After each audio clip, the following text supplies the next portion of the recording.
Pour conclure, nous avons pu voir que cette pièce, par sa longueur, sa complexité et sa diversité de représentation, met bien en exergue la difficulté de représenter un génocide au théâtre et montre que, paradoxalement, dans ce genre de représentation, il est primordial de mettre sur le devant de la scène les victimes, ceux qui ne sont pas des acteurs, car ce sont ces mots et témoignages qui ne doivent pas s'oublier. Nous avons choisi de vous présenter cette pièce car nous sommes tombés d'accord avec une phrase du groupe Off. Il y a un avant et un après Rwanda 94. En effet, cette pièce est singulière et permet de comprendre le génocide avec un point de vue différent de ceux dont on a l'habitude. Dans cette pièce, rien n'est laissé au hasard. Après 5 ans de travail, il y a un réel effort dans le choix des mots justes pour lutter contre le négationnisme et essayer de se rapprocher au maximum de la réalité.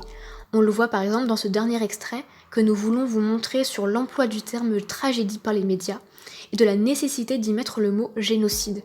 L'auteur résume bien sa démarche.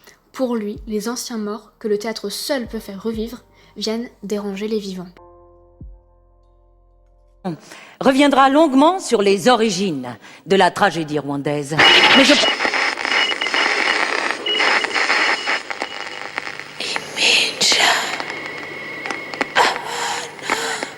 N'est-ce pas un génocide, mort jusqu'au dernier, un génocide qui a arraché jusqu'aux racines et aux piliers de la vie? saisissant. Et vous interprétez cela comment?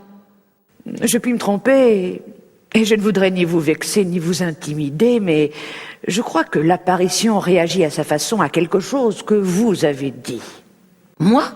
Bibi? Oui, je crois que juste avant l'interruption, Bibi a innocemment employé une formule toute faite, extrêmement courante, en parlant de tragédie rwandaise.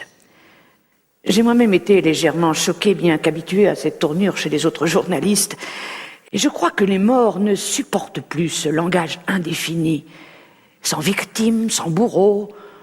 Une tragédie, vous voyez, qui dit tragédie, dit fatalité, destin inéluctable. Et l'apparition vient d'insister fortement sur la définition du crime, un génocide.